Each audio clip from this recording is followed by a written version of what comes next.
perpetuation of fear in the victim. The gang stalkers want to keep this going, even when the gang stalkers are not there to gang stalk you. And the way they accomplish this is through classical conditioning. And in classical conditioning, you usually have three things. You have the target, a stimuli trigger, then you have a shock or a trauma. We'll go over our first example, which is this rat here. Let's say this rat is minding his business, and we're going to do an experiment on the rat. So, as this rat is minding this business, we introduce an electrical shock, and we shock the rat. But as we're shocking this rat, we're also introducing a sound, a tone.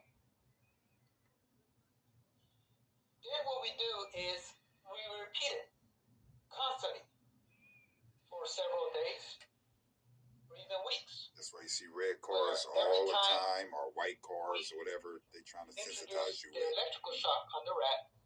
We also introduce a stimuli or trigger, which is the tone, a sound.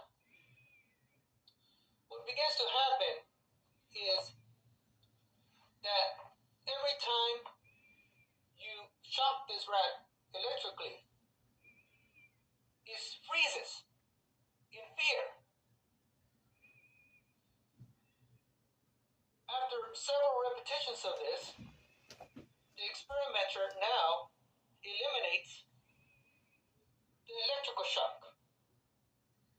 The experimenter now just introduces one thing, the tone. And every time you introduce a tone, though, the rat remembers the electrical shock and it freezes in fear, simply just hearing the tone. At this point, the rat responds in fear simply to just the tone. At this point, the tone is a trigger for fear inside the rat. Now, let's talk about the target, the targeted individual. With the targeted individual, let's say the gang stalkers now there you go, your red. want the victim to respond in fear to red hats. So what they do is to have people wearing red hats, and then they just make sure to let you know that they are not part of the general public, that they are there to gang stalk you. Now the stalking itself serves as a shock or a trauma.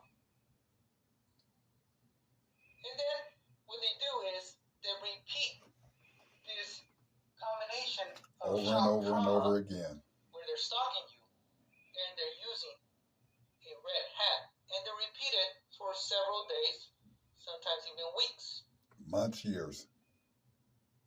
then they stop. But once they stop, what happens to the gang stalking victim is, even now,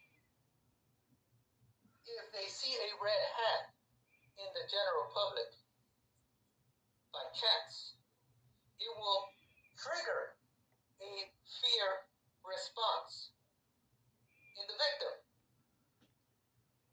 without the gang stalker being present at all. Or even worse, the gang stalking victim could be confused and actually believe that the innocent person with the red hat is a gang stalker, when in fact it's just a person in the general public. And the gang stalkers, what they do is they introduce many stimuli or triggers into the victim. And the idea is that every time the victim sees the stimuli or triggers, they basically will trigger a response of fear without the gang stalkers being present